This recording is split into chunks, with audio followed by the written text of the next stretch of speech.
Hello, everybody. Just to let you know, we'll start off in 30 seconds or so, just to let people arrive in, and then we'll begin. Thank you for joining us.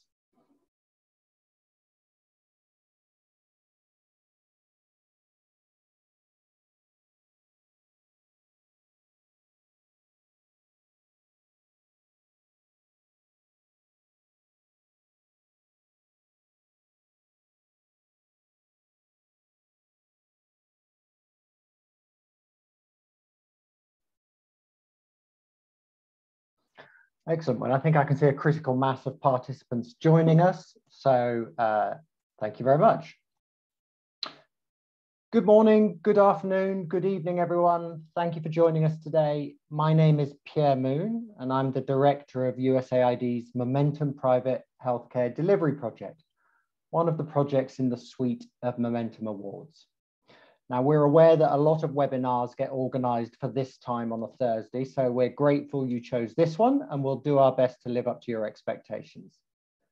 I'll spend just 3 minutes on this introduction, and then we'll go from 0 to 60 miles an hour very quickly, as there's a raft of excellent speakers today. So first of all, just a reminder of the agenda. Next slide, please. Making opening remarks will be Dr. Folake Olayinka of USAID. Dr. Folake will be known to many of you, and we're delighted he's with us today. Dr. Folake is USAID's immunization team leader, and I think we all know a globally recognized expert and serves on a number of global advisory groups on immunization. Next slide, please. Following Dr. Folake, Dr. Chris Morgan and Dr. Mayor Rushil will look on past evidence for private sector engagement as it relates to immunization and provide insights on what this means for the twin needs going forward of both routine immunization as well as COVID vaccination.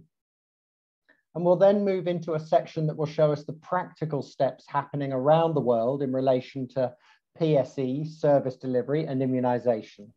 So we have Dr. Sachin Gupta and Arvind Kumar Pandian of USAID India will share insights, and Dr. Ntombi Sigwebela of the organization Right to Care will share perspectives from South Africa. Susan Ray Ross of USAID and my colleague Dr. Gaurav Sharma will then ask questions of these panelists. Gaurav will be monitoring the Q&A box for questions. So if you have a question about the presentations, please do feel free to drop it in the Q&A box. And if you can even specify who you're asking it to, that makes it a bit easier for us to coordinate. But general questions are also fine. And those will either be answered through the live conversation, if we have the time to do that, or through the chat itself. Next slide, please. The third act of this webinar will be a moderated discussion with names many of you will be familiar with. David Clark of the WHO, Dr. Amit Thacker, President of Africa Health Business, Dr. Ntombi Sigwebela, and Chris Anson of the USAID MRight Award. More on that shortly. Next slide, please. Right, a very brief piece of housekeeping. Today's webinar is being recorded, and you should also see on this slide how to ask questions for the Q&A sessions. So you click on the Q&A icon located in the center of the Zoom toolbar, which should in theory appear at the bottom of your screen. Next slide, please. So to set the scene briefly before Dr. Folake's opening remarks, Momentum, as many of you may know, is a suite of projects that aims to accelerate reductions in maternal, newborn, and child mortality and morbidity in high-burden countries. There are 6 Momentum Awards to date, and you can see them here on this slide. And these different awards represent a broad range of national and global actors contributing to the goal of Momentum. For the uninitiated, I should mention that there is a lot of collaboration and intentional overlap between these awards. So for example, Momentum Routine Immunization Transformation and Equity, also known as MRight, lead, of course, on many aspects of increasing equitable immunization coverage. And MRight is represented here today through Chris Anson. The award we work on, Momentum Private Healthcare Delivery, aims to support that immunization agenda where we can with our networks and expertise on private healthcare service delivery. Similarly, Momentum Country and Global Leadership has an excellent footprint around the world through its assistance to ministries of health and other country partners, so also has an important role to play in immunization. I could go on. All of the Momentum Awards are playing their part, but the key message for this slide today was that collaboration and partnership happens all across these awards in pursuit of the Momentum goals. So with all that said, thank you for joining us today. Dr. Folake, I will hand the baton over to you. Thank you very much, Pierre, for this wonderful introduction, and particularly excited about today's session. Thanks again to the organizers for inviting me to say a few welcome and opening remarks to our friends and colleagues attending this webinar, representing different USAID missions, implementing partners, and partners in immunization, maternal and child health and development around the world. As you know, immunization has been an important priority for USAID for over 30 years. And we work closely with a number of partners, including national governments, Gavi, UNICEF, WHO, research institutions, but also including the private sector, civil society. We work to build strong immunization systems and extend equitable access to life-saving vaccines to all. USAID's diverse portfolio of immunization programming contributes to the agency's priority to end preventable child and maternal deaths worldwide. Private sector engagement for delivery of immunization services is a growing area of work, and I hope by the end of this webinar, you will hear some interesting ideas and experiences. The purpose of this webinar series is to help stimulate thinking and share some concrete ideas on practical ways to engage with the private sector to support national immunization targets and goals. If we are to reach all zero-dose children, we must engage with the private sector in new and effective ways. USAID has been a strong advocate for private sector engagement and see this as an opportunity to learn and build from our work in engaging with the private sector from our broader health programs, such as family planning and treatment of childhood illness. Since the start of the pandemic, COVID-19 pandemic, there have been many examples of governments working together with the private sector in the COVID-19 response, such as for testing, contact tracing, health information systems, isolation, treatment, maintaining essential health services, and more recently, in the rollout of COVID-19 vaccinations. USAID leadership is pivotal to the US efforts to beat the COVID-19 pandemic. We work in more than 120 countries and have provided over $9 billion towards the fight against COVID-19, including in over 100 countries where we are providing on the ground technical assistance in readiness and vaccine rollout efforts to ensure equitable access. No global crisis in our lifetime has matched the COVID-19 in scope and complexity. We are facing overlapping health, humanitarian, and economic crises, each historic in scale and global in reach. Fighting this pandemic will take every type of resource we have at our disposal that requires an urgent and collective effort among government, civil society, the private sector, multilateral organizations, and others. The US is leading the global fight against COVID-19 to end the pandemic, stem and recover from the pandemic's widespread secondary effects, taking steps to mitigate future pandemic threats and build back better. On September 22, President Biden convened a first of its kind global COVID-19 summit, ending the pandemic and building back better, to spur ambitious action among global heads of state, international organizations, the private sector, philanthropies, NGOs, and other partners around the goals of vaccinating the world, saving lives now, and building back better.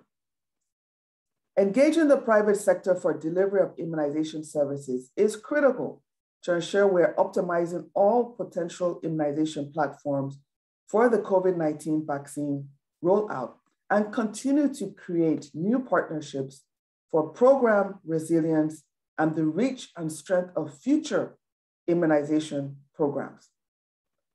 There are several other excellent areas where private sector are critical partners, such as in supply chain, communications, for example. The immunization strategy for the next decade, the Immunization Agenda 2030, strongly highlights the importance of expanding partnerships, such as with the private sector, to achieve its goals.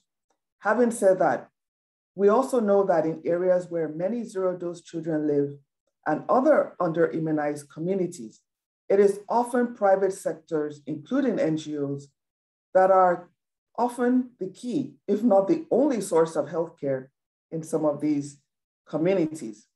This is particularly true for fragile, conflict-affected settings. So thoughtful engagement with the private sector is needed. The last time WHO supported a comprehensive review of the private sector's involvement in delivering immunization was in 2016.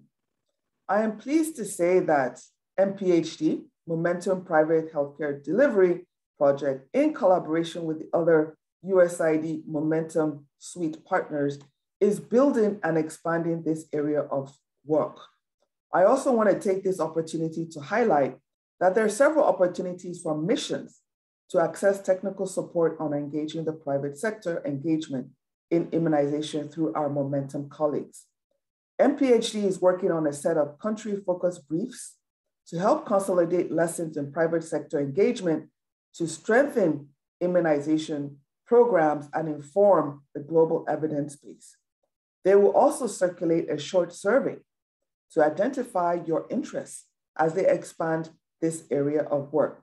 I also welcome you to follow up with them individually with any specific questions you may have. With that, I would like to turn it over to the moderators for the session.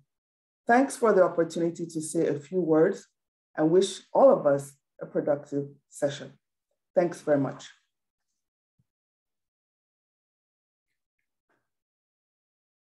Thank you so much, Folake, for your opening remarks. I think without wasting too much time, the next session, we will go straight into session one, which will provide us the past evidence on private sector engagement and its application to the COVID-19 pandemic. So I'll now turn this over to Dr. Chris Morgan and Dr. May Rashid. Chris, over to you. Thank you very much, Gaurav, and thank you, Folake, for those opening remarks. Very cogent and timely. Welcome, everybody. Next slide, please. So this topic's important because we do feel more intentional involvement of non-government actors has great potential to boost the reach of immunisation programs beyond their traditional centralised public sector domains. And there's the twin needs. This applies to the immediate needs of the COVID-19 vaccine rollout and also to the medium-term need that Momentum particularly is committed to build stronger immunisation programs into the future. MPHD aims to help document these lessons, particularly the lessons we're learning in the scramble of the COVID response. And we have three key asks for future learning on service delivery and private sector engagement in immunisation that we'll come back to at the end of the presentation. Next slide, please. So the private sector has many engagements, as I'm sure we all know, across manufacturing, research collaborations, logistics, supply chain, and very specific areas such as workplace mandates for immunisation, which are all important. But for this particular webinar and for the first technical product of MPHD in this area, we're focusing on the private sector's role in expanding the reach of immunisation services. So it's really those bottom three circles that we're concerning ourselves with: private sector in service delivery as new options, in new staff and human resources for vaccinating, and in the support to information systems. Next slide, please. Our definition of the private sector starts with USAID's recent policy on private sector engagement, and we're guided by that. But particularly in healthcare, and for this exercise in momentum, we feel that we must include in the private sector definition the non-government, non-profit providers, particularly those that are part of faith-based networks, as well as the for-profit actors. Both of these parts of the non-government sector or private sector have key roles in delivering healthcare services.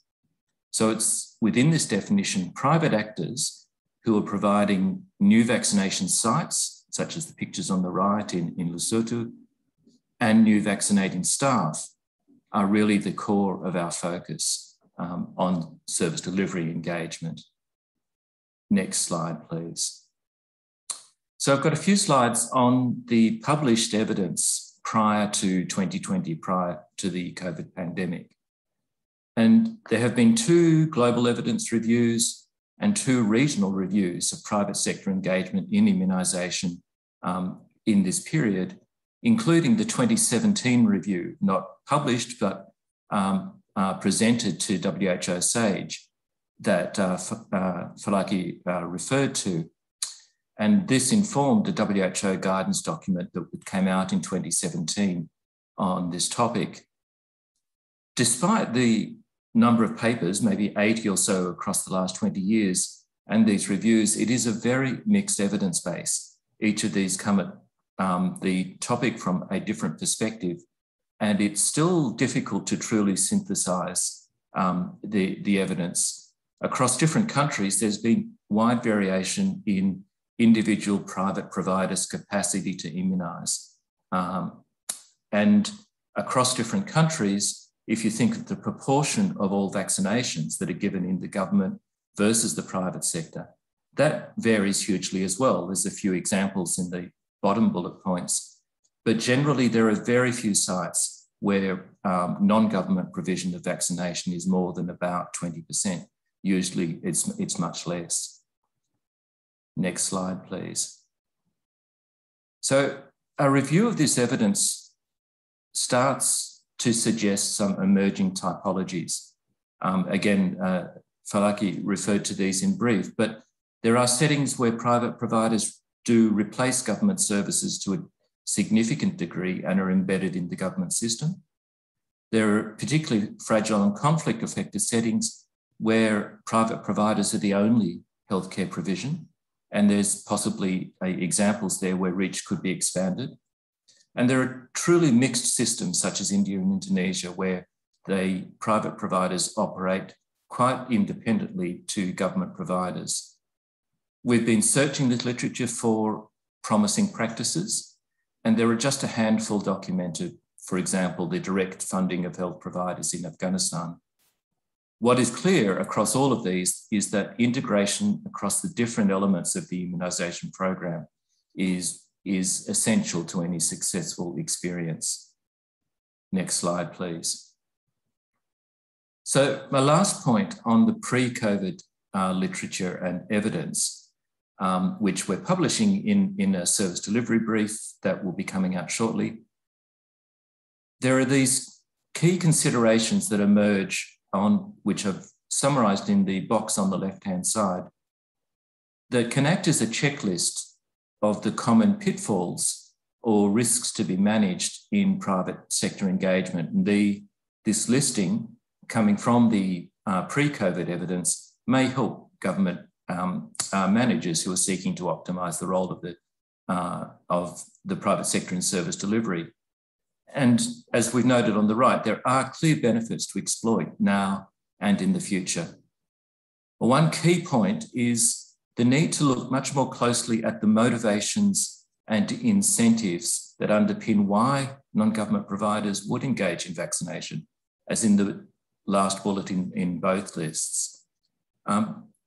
these motivations and incentives for private providers to engage definitely go well beyond profits, but they is one of the areas of the evidence base that is least well documented.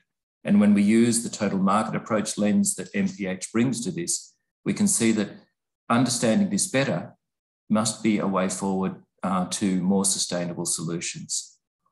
And the last point is that our field connections are showing us that there is this breathless pace of scale up right now with the current surge of COVID vaccination rollout. National plans are adapting and flexing very, very rapidly.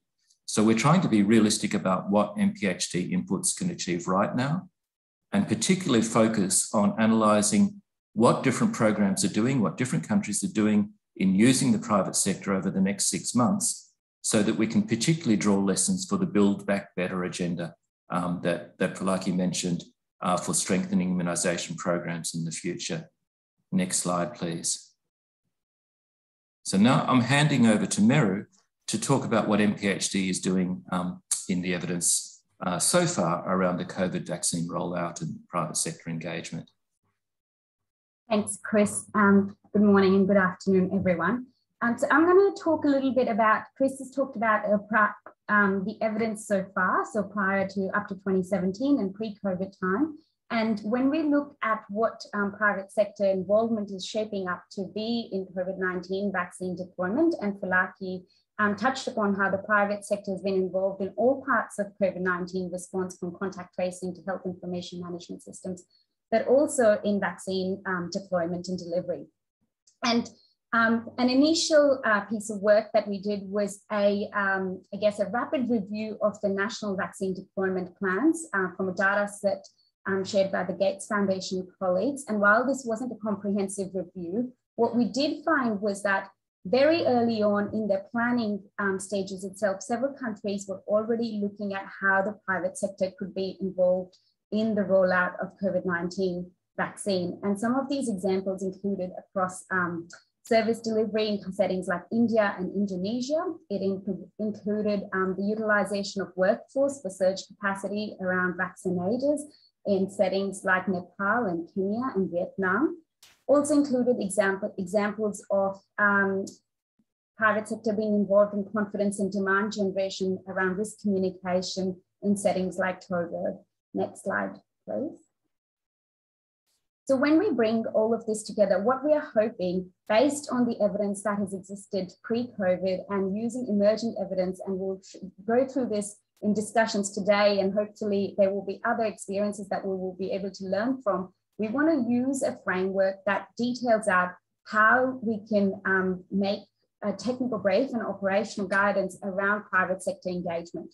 And the framework that we're hoping to use here, and this is our initial thinking, is around starting with what the advantages of private sector engagement might be. And in this context, we've touched upon the idea of increasing and rapidly scaling up the delivery of vaccines in an equitable way. So if that's a core advantage point here, who are the stakeholders and actors that we should be involving across the for-profit sector, the not-for-profit sector, including faith-based organizations and NGOs, and what their incentives might be.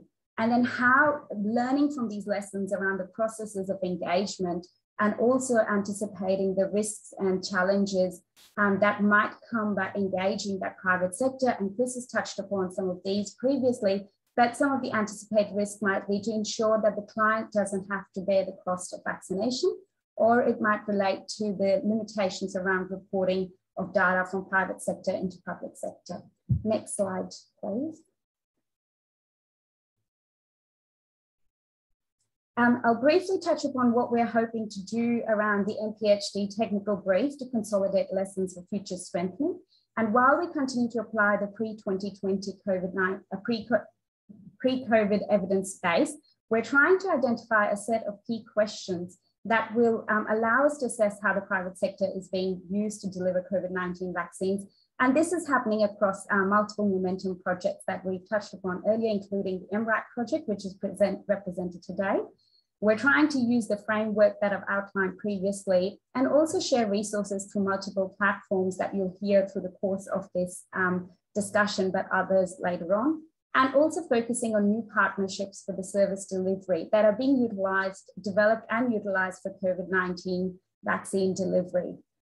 Next slide, please.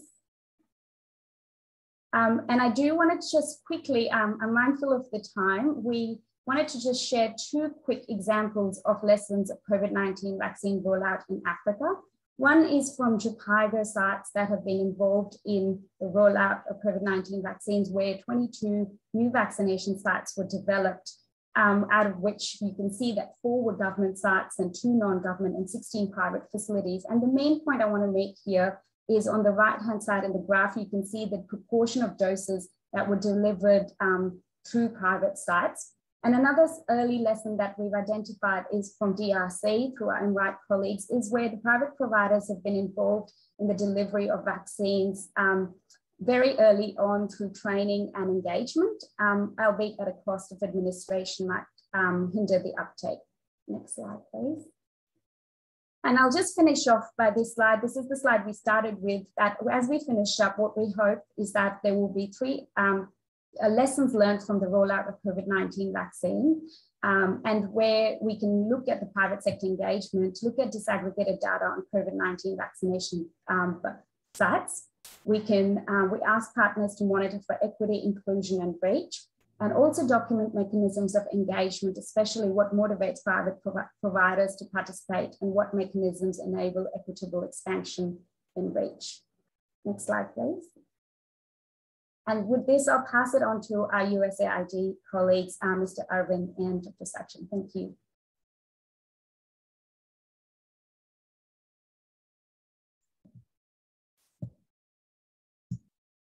Thank you all. Good morning, good afternoon, good evening, to whichever time zones you're in. Thank you for this opportunity to share our India mission's experience as well as plans as far as COVID vaccination and how it's connected to the routine immunization programs. Next slide, please. This is to just give you a landscape of the current scenario. India has done fairly well in terms of the vaccination coverage. This is a bit dated. We are 15 September 21. We are almost a month later. We are close to now about 50% of the population, eligible population currently vaccinated, at least having 1 dose, and about 20% of the population having both their vaccine shots completed. You will see that there is variation still within the different provinces and states. Some of the states having very high coverage and some still lingering around 30–35% coverage. India is blessed with many suppliers. We have Covishield, Covaxin. So many suppliers are there, and close to about 90% of the supplies are coming from the AstraZeneca Serum Institute. The policies that the government of India has adopted for engaging the private sector has been very encouraging. We have a Corporate Social Responsibility Act, and the CSR allows companies to use their CSR resources for COVID programs, supporting COVID programs. We also have a policy from the government side saying almost like 25% of the vaccination could be done through the private sector. Unfortunately, we were not able to get that same level of vaccination coverage from the private sector. As of now, it's about 6 to 9% is what is the coverage that's being provided by the private sector. 90% of all the vaccines vaccination that is being provided for COVID is from the government side. It's about 10% is what is being currently provided by the private sector. Obviously, there are several reasons for this. One, the government vaccines are all free of cost, whereas the private vaccinations ranges from $10 to $15. There is a price cap which has been fixed by the government that no company should, no private provider should charge more than the fixed price for of the vaccination that's been fixed by the government, and it varies from different vaccines. So the Covishield ranges from $10 to $15. The rest of the vaccines can range from $7, or some vaccines are also slightly higher. The government has also prefixed a rate of operational charges, which the individual provider or the facility can charge. So a company cannot, a health facility cannot charge any amount for vaccination. There's a predetermined fee. It's about $2 is what any hospital or a healthcare facility can charge in addition to the actual vaccination costs. So that's a second sort of a condition which has been put together by the government. Also, there was a situation, most of the vaccines were provided by the big corporate type of hospitals because the orders that they had to place with the manufacturers was a certain quantity, like 500 or 1,000 vaccines they had to procure. So that limited many of the other smaller and medium-sized private healthcare facilities to distribute vaccines. So that's again a challenge. So all these are some of the factors which sort of limited a large-scale engagement of the private sector getting involved in vaccines. But we are trying to sort of move forward. Still, many private sector organizations are starting to show interest, and we are trying to see what type of solutions would work for more for greater engagement of the private sector. Next slide, please. This is again a slide. It's a pretty dense slide, but just to give you a quick update, private sector, there are multiple opportunities and engagement points at this point of time for the private sector. Obviously, the research and development and manufacturing, there are several organizations. We are not focusing, USAID is not currently focusing on supporting these efforts. It's mostly the government area of support and engagement. Then there are groups of private sector organizations which work on supply chain, skilling and IT and all the enabling environment part. Then we have organizations which are involved in delivery models, which includes private providers, mobile van operators, and organizations like which are using the CSR resources for either vaccinating their own employees or the catchment or community populations in and around there. And then we have vaccine hesitancy, demand generation efforts being supported by the private sector. And here again, many efforts in terms of from mass media to WhatsApp to social media and other forms of media are also being supported by several of those. So just to give you a landscape, there the opportunities for the private sector to work in the vaccination space is large, and many of the organizations are currently already doing this, and I've just listed some of the organizations which we are working with in the various domains. Next slide, please. This is to give you again a quick update of the different types of projects that we have. We can sort of group them into two broad heads. Projects which are working on COVID and COVID vaccination and providing technical assistance to the national and state governments. And then there are projects which are focusing on civil society organizations and greater engagement of the private sector. For example, if you take JSI, they work mostly on supply chain management, strengthening the supply chain management systems, increasing demand for vulnerable populations and training. RISE works in terms of healthcare provider skilling, as well as addressing any misinformations, and involving the faith-based organization type of organizations to work on the vaccination space. The COVID Action Collaborative is an organization which works with about 300 plus civil society organizations and 50 private sector organizations. They have on their own launched a Vax Now campaign, and they are into telecare, surveillance, establishing COVID-free, carrying CEO forums, COVID-free workplace. So there are many things which they're doing focused on companies and workplaces. We also have IP Global. They have a project called Samrid, which is largely supporting blended financing for both civil society organizations as well as startups and medium-sized organizations on a range of initiatives from oxygen to cold chain storage management and other related activities, skilling. So this is more of a blended financing support. Nishta again is supporting the government again on surveillance, on strengthening primary healthcare facilities, telecare, community-based screening. And the last mechanism is the Boston Consulting Group. We realized that working with the private sector requires a lot of effort, time, and coordination with multiple groups from civil society to local governments to media.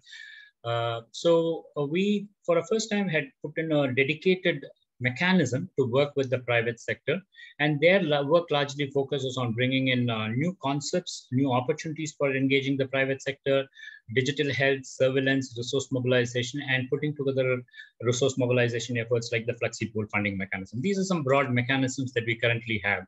Next slide, please. I'll just touch upon 4 ideas that we are currently doing. I'll have to be very candid and upfront in saying that we don't have a large experience on this. Many of these are just at either at an ideation or just getting rolled out stage. So please be mindful of that. So the first thing which we have done is a van aggregator model, because for reaching to the most hard to reach geographies and populations, even though the government has good systems, we felt that that was a big challenge, and we noticed that equity was becoming a big concern. So there's an organization called the Give India Foundation, and they have tied up with vaccine solutions. And through them, we are reaching to some of the most hard to reach geographies and populations. The model is straight and simple. We work with the government, we take the vaccines from the government, but the entire distribution, follow-up, counseling, supply, monitoring, all those things is done by the van aggregator. So they bring their own providers as well as the whole system. So it's more of a coordination with the government from the vaccination, and then we make sure that the supply is made available to the last mile. Vax Now for vulnerable populations. Again, as I mentioned, we have a partnership with an organization called Catalyst Management Services. They work with about 300 organizations, local organizations. Some of the hard to reach populations like sex workers, trans population, domestic helps, construction workers, small farmers, fishermen, street vendors. These are groups which are sometimes not very well, they don't know much about the vaccination. They're not very digitally savvy. So this group works with a lot of private sector organizations. They organize camps, and the funding for these camps are actually provided by the corporates. So this is the second approach which we have taken, where we are using the CSR resources from corporates to reach to last mile and hard to reach populations.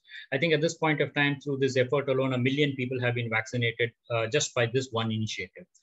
The third model is about the aggregation of small and medium providers. As I mentioned earlier, that it was largely kept to the large corporate hospitals. The small and medium ones did not get the supply, did not have the financial backing to get the orders. And so between me and Sarah, between me and Sachin, we are working out this 15 minutes. So I will take a minute or two, but then we'll manage the time. And so this is about the aggregator model. We have an aggregator who brings together all the small and medium providers, facilitates the supply, facilitates the order booking, and then and using those small and medium providers who are located in the local area to service their communities. And last thing is about, and here we have partnerships with the inclusive by the IBM and the State Bank of India, which is the largest bank in India. Demand generation, there's several activities. Again, JSI, we have a partnership with the Wyden Kennedy, and many organizations are supporting social media as well as other media. Next slides, please.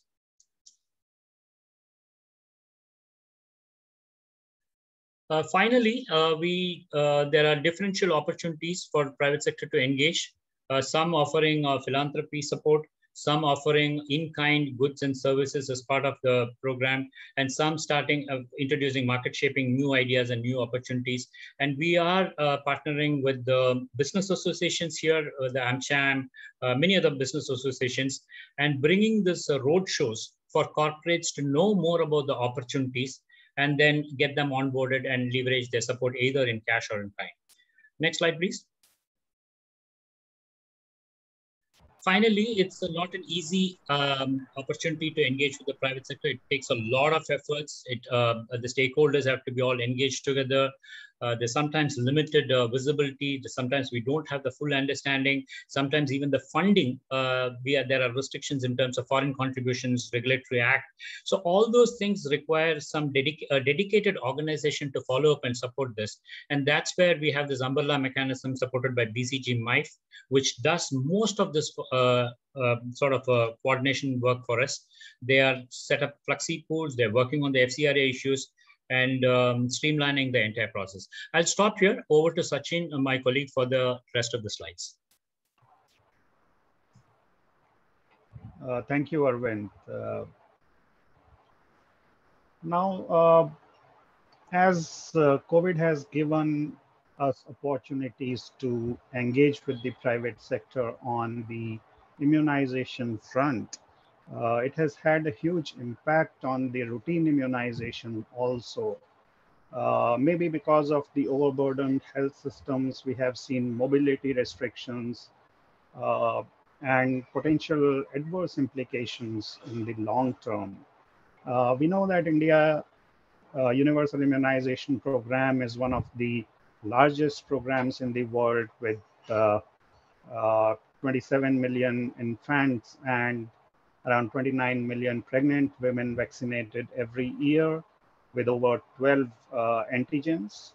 And the routine immunization coverage, according to the National Family Health Survey 4, which is kind of 2015-16 data, is around 62%. And after that, there have been much recognition of this fact that the routine immunization coverage is low in India, and there have been initiatives by the government to take this forward through various mechanisms. And a thrust was given to the routine immunization program, which, according to the data, led to around a 7 to 8% increase in the routine immunization coverage in around 2 to 3 years. But due to COVID, we have seen the same amount of decline in almost all the antigen coverages, with BCG falling almost 7%, DPT, measles, hepatitis B, rubella, every vaccine coverage fell almost around the same level as it had a jump during the last 2 to 3 years. And the various reasons for that was actually the health system crunch in terms of the human resources diverted to support the COVID-19 response, the disruptions in immunization schedules, the outreach programs of immunization, and India mostly depends on the outreach sessions in the villages for catering to the immunization in the last mile populations. Vaccine misinformation, as we see with introduction of any new vaccine, misinformation also led to hesitancy and kind of revived the hesitancy towards the routine immunization in many cases. Unavailability of children due to the migrant exodus was another factor which led to a lot of children missing their routine immunization doses. And there are definitely potential implications in the long term also, as we see a threat on the polio eradication status also in India, with immunity falling down for other vaccine preventable diseases, as we saw in the Ebola pandemic some time back. Next slide, please. Hi, Sachin. Sorry to jump in. We're running a bit late, so if you could please wrap up in the next minute or so. Sorry about that. Sure. And if we talk of the private sector engagement in the routine immunization space, the most of the engagement has been on the demand side, but not going through all of this on this slide. Basically, we have seen all of this engagement on the demand side, whether it is professional associations, radio and mass media, messages through school children or private practitioners. All of this had been mostly on the demand side, but definitely routine immunization can learn a lot from the COVID vaccination program, where we have examples which Arvind just shared on the supply side, engaging the private sector also. And depending on the success of these programs, which we are very sure of, we can learn those lessons and imbibe them into the routine immunization program going forward. So I'll just stop there. Thank you, and we'll move on to Ntombi for our presentation. Thank you.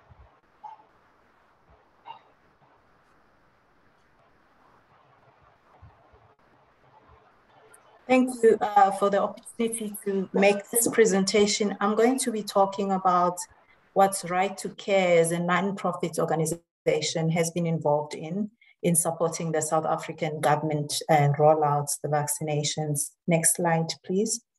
We are a non-profit organization that has primarily been involved in HIV and TB programming. But at the advent of COVID-19, we then pivoted on our HIV programs and started seeking funding to assist the government manage the pandemic. So this slide just shows some of the work that we did, which spans across the spectrum or the cascade of COVID-19 infections, from communications and community engagement to case management, up until now, where we are involved in the vaccination program. Next slide, please.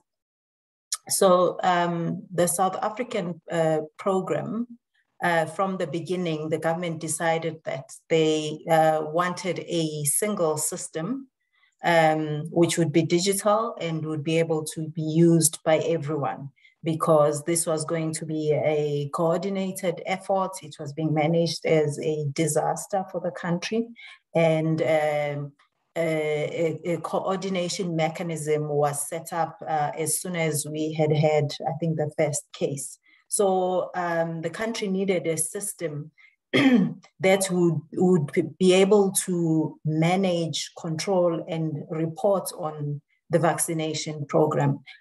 So it's a single system. It has supply chain functionality. It has recording capacity. You can generate information for planning purposes and for implementation. It can be integrated into other systems, and it supports at the last mile as well in the facilities where the vaccine jabs are being delivered. And it's also used as a tool for planning on demand generation activities. As our acting Director General said at the time, if you need a system, you need one that will find, analyze, and help you plan your next move. So next slide. In that way, the electronic vaccination data system was born. So just a little bit of history. So when South Africa started vaccinating for COVID-19, we began with a clinical trial, a phase 3B implementation study, which was called Sisonke, meaning we are together. And this was directed mainly at healthcare workers, and it had all the processes that are required for a clinical study. So you needed consent, and you needed to keep good data. And so Right to Care got involved in that, in a partnership that was led by the South African Medical Research Council. Then the system that was built for that was designed by Vodafone through their sub-entity called Mezzanine. And so once the healthcare worker vaccinations were complete, in May of 2021, the South African rollout of phase 2 began. And during this time, this system then needed to be operationalized. We were fortunate to have USAID provide funding for us to work with the Department of Health and embed our staff within that setup to ensure that this system is operationalized. So moving on to where we are today, vaccinations are open for all adults who are above 18 years of age. We started with 60 years, those above 60. We have now moved from a centralized scheduling system and booking system to an automated self-booking system. And just last week, the government launched the first digital vaccination certificates, which are now being used. Next slide, please. Because we are embedded within the Ministry of Health in running the system, we are able to then use the data that is generated from that to help the provinces to plan their vaccination program and to meet the targets that have been set. So it was quite a task to be done because there was no time really for the government to recruit additional staff. So we used staff that were already in existence. So there was a lot of change management that was required. We used this data to be able to help provinces to identify which areas are needing demand creation, which sites are underperforming, and what resources are required. Next slide. We've also grown from that and from the experience of having helped out with the vaccination of healthcare workers to developing a rural vaccination outreach program. So we locate them in sites where there's a lot of footfall, like retail outlets or social grant payment sites. And then we identify using our GIS what we are calling greenfield wards, or areas where there's no previous vaccination, even though the vaccination is open to almost everyone now. There are sites that have not had anyone vaccinate for a number of reasons. So we follow the social grant mobile vans and establish our own mobile pharmacy, as well as a 4x4 vehicle station where this is done. And we're able to communicate with local communities. Just the next slide, I just want to emphasize again that this was not an easy task. Next slide. There were a lot of lessons that we learned from this activity. You can move on to the next slide, Katie. So there were lessons that we learned from the on-the-ground vaccine rollout and the day-to-day running. And I think I just want to emphasize that as much as it is good to engage the private sector, there are many lessons that we have learned in implementing the program in South Africa around how important the coordination is, and also because this three-way partnership of government, private sector, and non-profits like us is a combination of people that have different cultures and different pace of implementing work. So there are quite a number of issues that need to be addressed well before the program is rolled out to the public.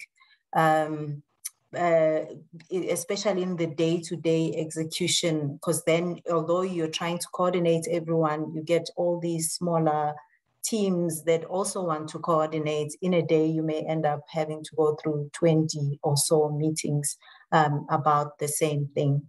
I will stop there and thank you for the opportunity.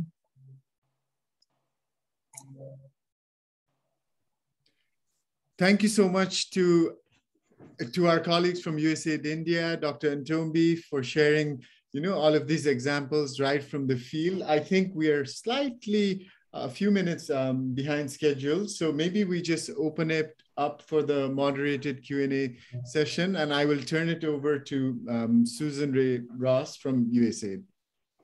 Thanks, Gaurav. So several questions that came up in the Q&A, and one of the things that both India and South Africa have talked about a little bit is your digital platforms. But there are questions about what incentivizes the private sector to want to report. And so I'm wondering if you could share any lessons around that.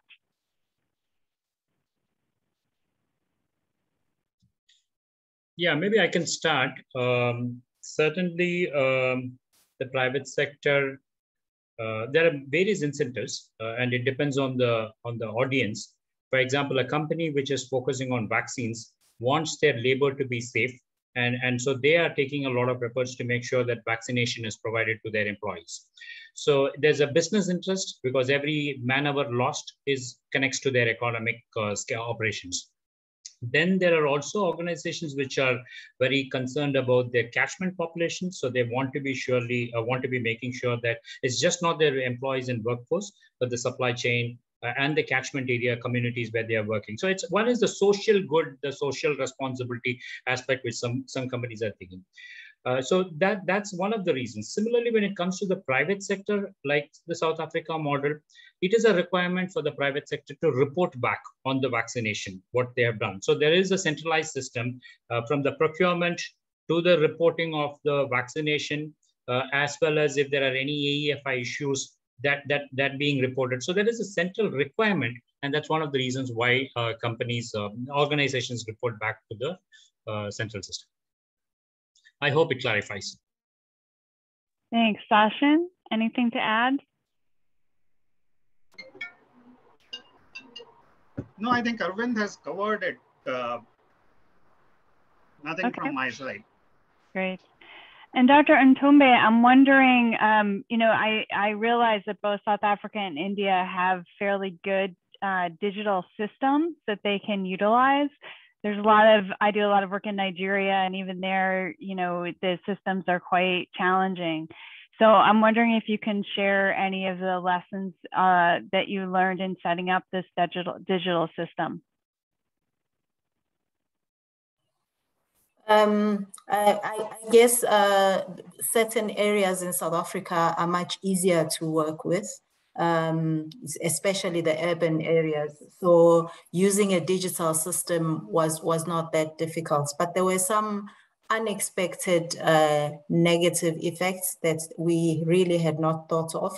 One very obvious one, which no one considered, was that to register to vaccinate, you needed to have a cell phone or have a computer, which was something that we all took for granted. But when it was time for vaccinations, especially the over 60s, it was quite a challenge. So we've had to improvise and adapt the system as we go along. But at this point, we're at a stage where it could be plugged in anywhere. And depending on the available infrastructure, you definitely have to have certain things in place before you can implement this type of system. Great. And maybe just following on to that, there was a question about men are getting more vaccinated than women. And I think we find oftentimes that even though we think everybody has a cell phone, oftentimes women are less likely to at least have their own cell phone. So how has that played out in South Africa?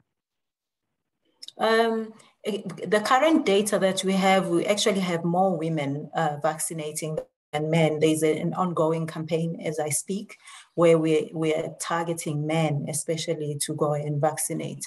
I think having learned the painful lesson of how people were unable to access this excellent system, we then engaged other private sector and other youth that were unemployed to go around helping people to vaccinate those who couldn't. And a call center was also established where people could phone in and be assisted.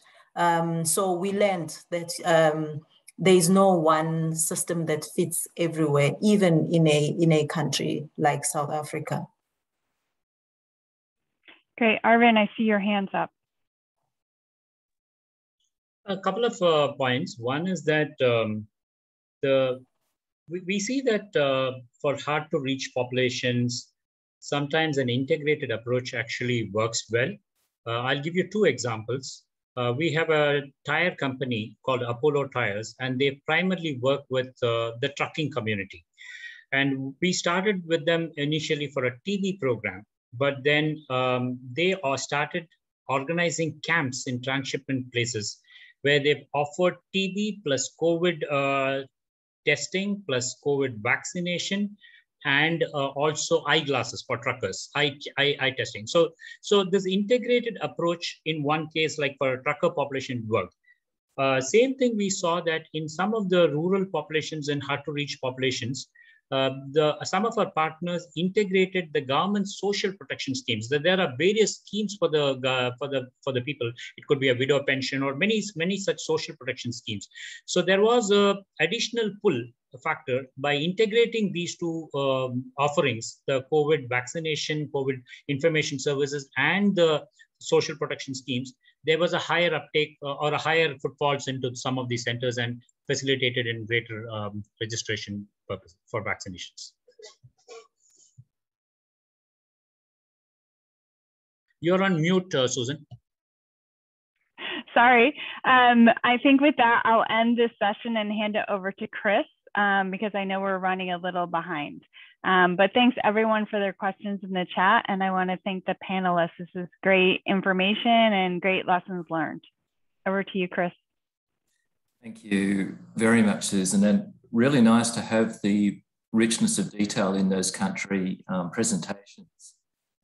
I'll ask Dave Clark, Dr. Amit Tucker, Dr. Ntombi again, and Chris Anson to maybe put yourselves on video, maybe, and be ready to unmute.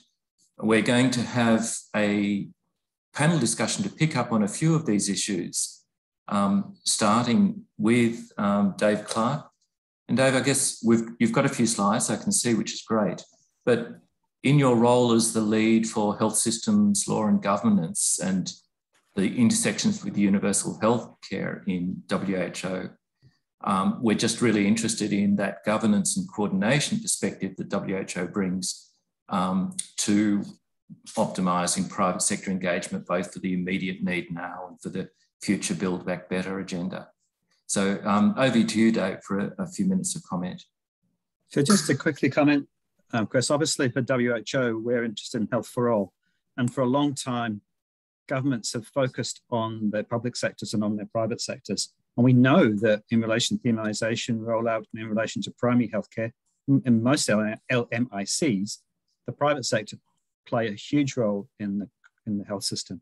So that raises, and we've seen this from our work on private sector engagement in relation to the COVID situation, that in many countries, we've lost the opportunity to take advantage of the private sector's capacity and expertise. And it's great to see the examples that the other speakers gave earlier, but there's lots of examples where we have lost opportunities where the government hasn't worked with the private sector, or they haven't paid attention to what's going on or addressed an inappropriate behavior that's going on. So what I would say is that this whole situation has shown us that in many health systems, we see under-governance. And by that, I mean not enough attention paid both to the private sector and also to its interaction with the public sector. So what I wanted to just very briefly talk about is the work that we're doing. So in this slide here, we are hearing from our member states that they do want to do something about this, that they are looking to strengthen and improve their response. And for me, the entry point is this work on governance and this work on these very important products. But this issue is a broader issue for health systems. It's not just about immunization, it's a health system issue.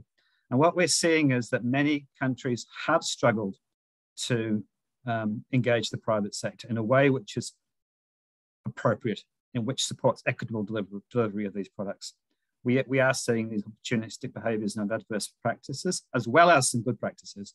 And for us, it's about weak governance and in many countries, an unregulated private sector. Next slide, please. And this takes us back to the work that we've been doing for a few years now, because we've actually been looking at this from a strategic point of view for some time. We're trying to work out how we can better work with the private sector and build the capacity of governments to do so. So we have a strategic approach to this, which was arrived at in consultation with an expert advisory group. And we've come up with a set of strategic imperatives based around 6 governance behaviors, which are in the center of the slide.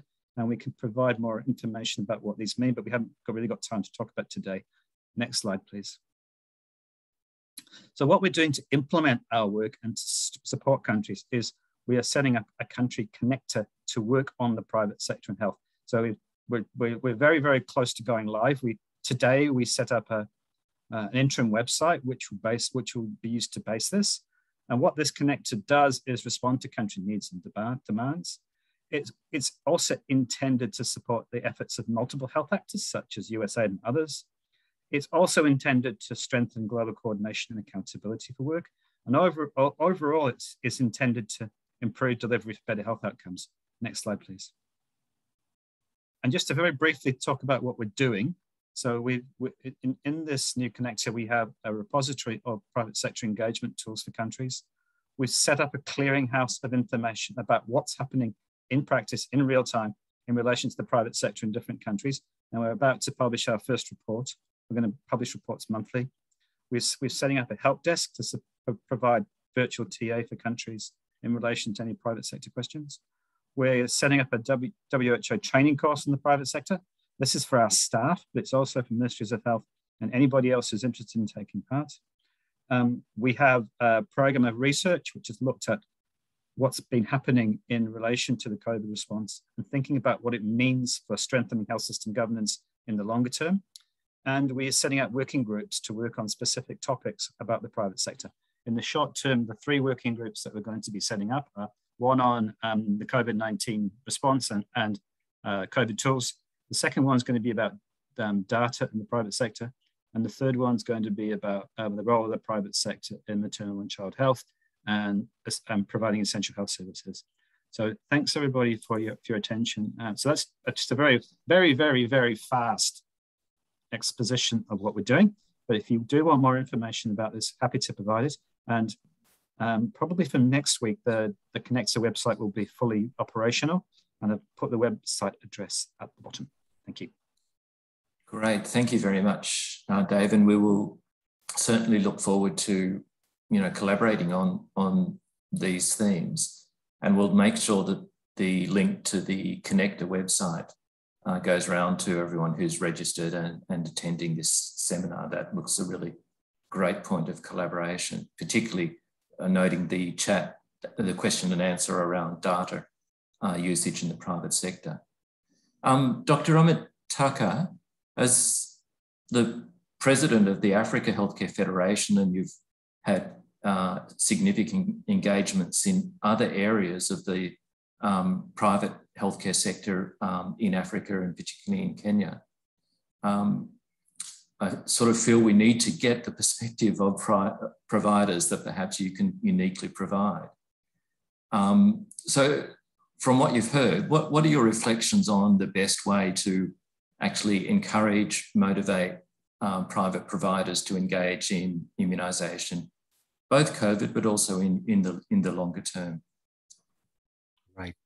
Thanks for having me, Chris, and hello to all of you, the panelists and attendees. It's an interesting discussion, and I keep saying if it's economically viable and socially necessary, then the private sector will play a big role. If it's economically unviable and socially necessary, I think government has to play a larger role. We are in an interesting mix of the pandemic, where the economics completely don't favor private sector. It's a real sometimes waste of time when it comes to a CFO talking about us vaccinating more people. It's a total waste of money. Now, a lot of CSR has happened across Africa. I'll name you 16 countries where huge amounts of free vaccines coming in from COVAX, and places the private sector stepped in to provide vaccinating lots of health vulnerable people without a single dollar of compensation, but they paid full salaries, wages, supplies, utility costs. That was brilliant. It's totally CSR. Is it sustainable? Absolutely not. How do you do more so you're not in the business of becoming bankrupt? Now, if you want to change that, there are multiple ways in which private sector can start changing towards reaching at least 30 to 40% more people. Some are tricky. Some need to be managed. Let me give you some examples. Everyone's talked about supply chain. We can build We can manufacture much, much easier, better. So there's the whole supply chain. I think that's pretty obvious. There's the whole distribution and logistics side of vaccines that could totally change also the numbers and economics. We were in a very deep discussion, which went up to the head of state in Kenya. We're among the first countries that imported 75,000 doses of a vaccine, which unfortunately we had to stop. Because when you buy and sell, like Arvind Kumar mentioned, a few people had to buy and other people couldn't buy, you'll create a huge divide between those who can pay and are safe in their families and those who don't. So we had to quickly find an economic model that will bring close herd immunity. So we have passed a cabinet paper called resource mobilization. That's another thing private sector could do. We bought 1 million doses worth J&J, which is about $10 million. And we actually bundled our financing with the government when they are purchasing these vaccines from AVAT and COVAX. And the first batch has arrived, and we are using the private sector facilities to get the private sector employees who prepaid these doses to get vaccinated. This accelerator model will drive the herd immunity much better. But the government said one thing, which we sort of agreed, and it's called the Tom Shoes model. So Tom Shoes model equalizes what happens in a country where for every vaccine you buy for your staff or the corporates or the private sector community, you buy one dose or maybe 2 or 3, whichever multiplier you like, for those which will have a national priority, which is the health vulnerable. We don't know how it will work. It's the first month we are trying this out. And I think this will spur economic growth and it'll open it up. So I'm giving you just one example of delivery. There are lots of examples I've heard, like the Samrit IPE plan, about fantastic innovations on how you can store a backpack vaccine model. You can have boxes that will store vaccines. And finally, training and communication in PR. I just want to make 2 more points. The communication is and needs to be clear to remove vaccine hesitancy, and private sector can play a wonderful role in that, in creating scientific-based communication outposts. Governments are supposed to do it, but sometimes they are very weak. And that weakness and confused messaging is creating another major issue, not on supply, but demand. And the PR will be having inclusivity of all the leaders providing the necessary support and giving a singular message. So very quickly, Chris, I think within the time allocated to me, I was trying to rush through some of the key aspects what private sector can do in making this training of healthcare workers, if I haven't mentioned that, and having healthcare workers be on the forefront and enabling lots of centers to provide this vaccination will also multiply the number of people that we reach. Vaccination centers, vaccinating professionals as well. So a quick snapshot from my own experience on the ground in Africa. Thanks. Yeah, and fascinating to have that perspective. I do like the balancing act that you started with of social good and economic feasibility. That makes a lot of sense as an insight. There was a question in the chat around the private sector's involvement in cold chain equipment. I don't know if you've got a quick comment on that. Yeah, Chris, what's the question exactly? Could you read the question? Is there an example of private sector involvement in providing cold chain equipment? Plenty. There are so many. Let me give you one example. Pfizer came up with this ultra cold chain vaccine, which was going to be a major disaster in Africa. But UPS and their team members with the team from Japan came up with some amazing solutions in making sure we don't give vaccines that are denatured or ineffective. Now, those cold chain is an example of how private sector came to the forefront.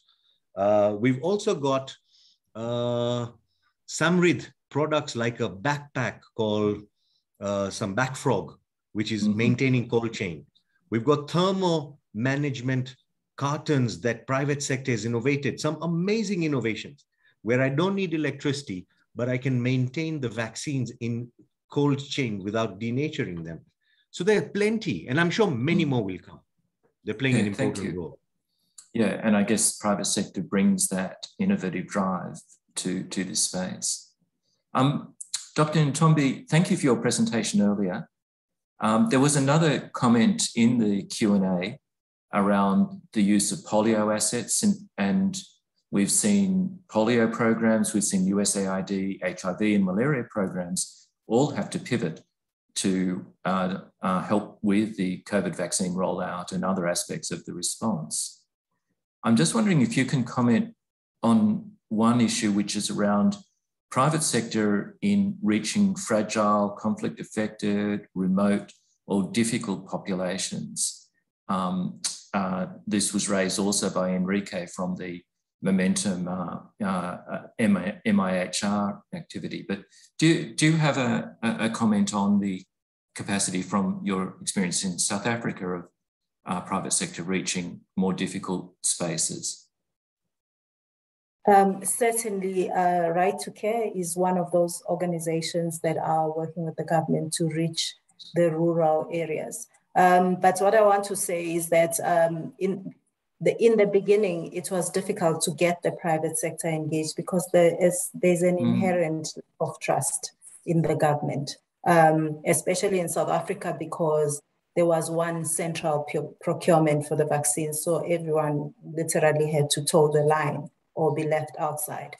But once that trust has been built, we've been amazed at how open and how willing the private sector has been. So in our rural program, like I mentioned earlier, we're working with businesses, retail outlets who are offering their space. We have the Department of Health working directly and some of their staff even falling under the private sector staff. I think once the need had been identified and both parties realized that there is a lot to benefit. For an example, there is a retail supermarket called Boxer. When pensioners or people on social grants get paid, that's where they go to shop. It was very easy to convince them that, look, these people are already coming here. We just want to vaccinate them. They bring their families with when they come to shop here. So we will focus on everyone that needs to be vaccinated, and you will still be able to do your business. So it's a win-win situation. But we have learned a tremendous amount of innovations from the partnerships, from understanding queuing systems and them opening up their own, using their own resources to vaccinate everyone, because whether it's a private or public site in South Africa, you are obligated to vaccinate everyone. You can't turn anyone away. Although there is a small incentive, which doesn't even cover the cost of providing the service. They get less than, I think, less than $5 as compensation for providing a service to the public sector. But yes, there is a lot of potential once you have that trust built. Mm-hmm. Yeah, and I hope that we can continue to partner with yourselves and also the Africa Healthcare Federation in documenting some of these innovations that you mentioned. I'm going to turn to Chris Anson, who's here on behalf of MRIGHT, just to comment again on these, from what you've heard in the webinar so far and your other work that you're leading for MRIGHT as the strategic partnerships lead. Really what you have to say on these two key questions, the private sector for COVID vaccine and the building back better that Folake mentioned. Thanks, Chris. The benefit of speaking last in this wonderful lineup, I think, is being able to tie together a lot of the themes and threads that have been raised throughout this conversation. So from you and Folake kicking off with the importance of engaging PSE, the private sector, to Aravind, your points on the challenges and the time it takes and the nuances to expanding the tent to include these new actors and innovations. To Ntombi, your points around systems thinking and capacity building. Sachin, the points you raised around distilling the insights as soon as we can and as quickly as we can in this COVID space to applying them into routine immunization. Of course, that's so critical. And then Amit, the points you just raised around incentives, I think are brilliant as well.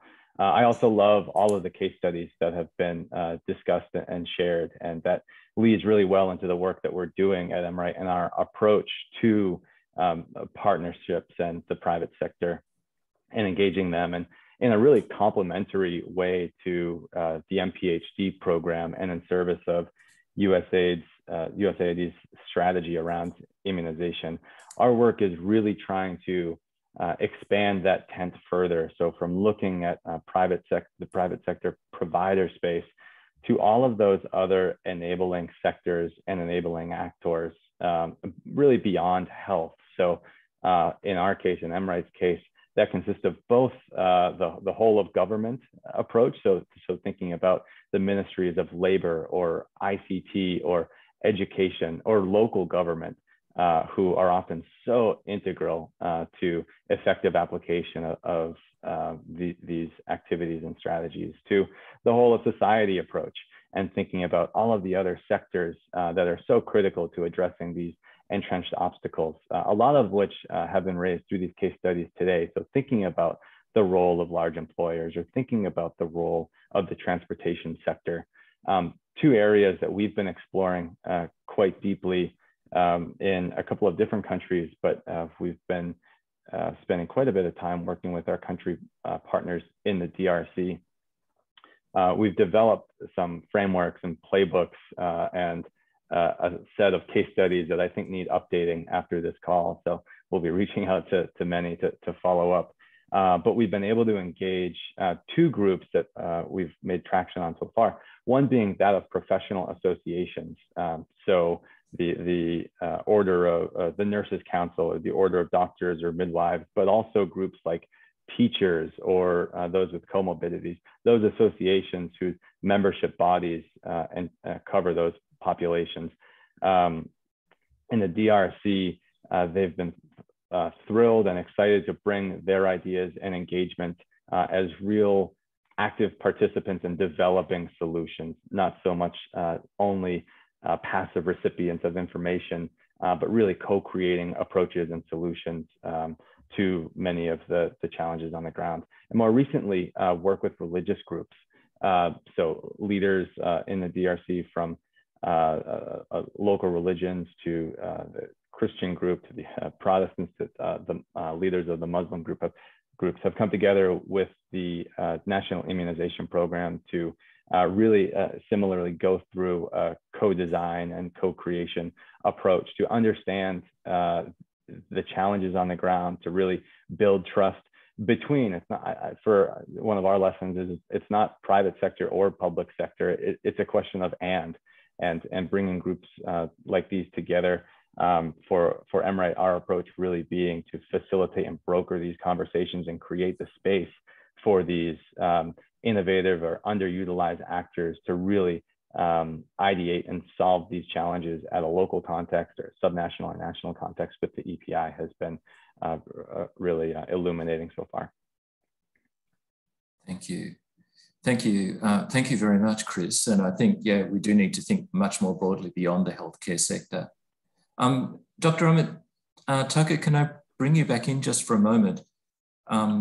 Chris Sanson mentioned professional associations, and it strikes me that the Africa Healthcare Federation is also the type of umbrella body that may be able to help us get insight into how we can best bring in as a single touch point, perhaps. And I wonder if that's true, and if there are other umbrella bodies like yours that we should be looking at.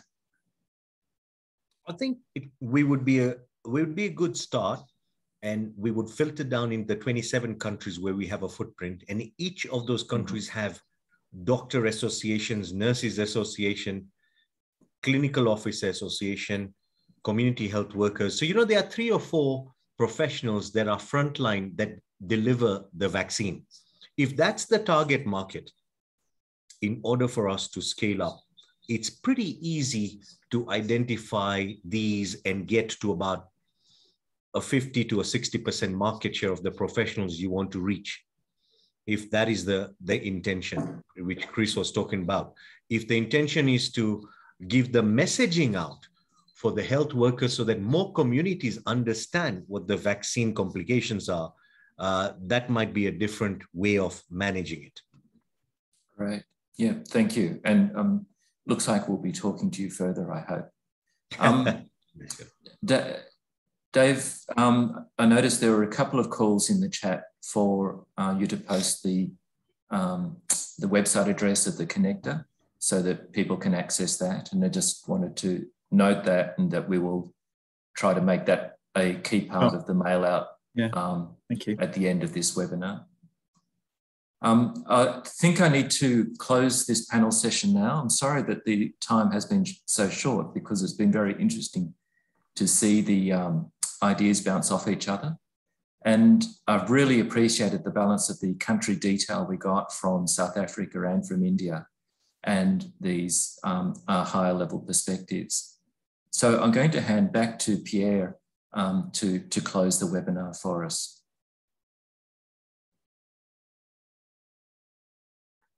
Thank you, Chris. Thank you to USAID, the panelists, and you, the audience, and the organizers for bringing this webinar together. Now, I might, with closing remarks, have sought to summarize the inputs, but I think there was so much richness provided today, sort of the big picture questions, the work of WHO and USAID, and yet also some fascinating and important details about pricing, procurement, or even the wonderful incentive of eyeglasses for truckers in India, or the Tom Shoes model in Kenya that Amit, we've got to learn more about, and the role of UPS in vaccine delivery that I wouldn't be able to do justice to it all. I am pleased, though, that through Momentum, the information from this webinar and the webinar itself will be disseminated far wider than the participants in today's webinar. So I think the best way I can close is with Dr. Folake's initial hope that today stimulated thinking and revealed some practical ways to engage the private sector in immunization goals. I think the past 18 months have shown us that engagement of the private sector can be an effective strategy in some countries to achieve speed and scale for both sustaining routine immunization as well as the rollout of new vaccines. And there are clearly many facilitators and, yes, some barriers to this. But I think one cause for optimism is the capacity of the human spirit highlighted by the breathless pace of scale up currently happening that Dr. Chris Morgan referred to, and then I think we saw in practice through our panelists. So if we could, I think it's on this slide, you'll see that some links to some extra resources. I believe on this slide and also in the chat box is a very short 3-question survey that would be grateful if you can take, as it helps Momentum tailor webinars like this one. And so all that's left for me to say is a huge thank you to everyone, and please enjoy the rest of your day. Go well, everyone, and thank you to all. Thank you. Thank you. Bye. Thank you.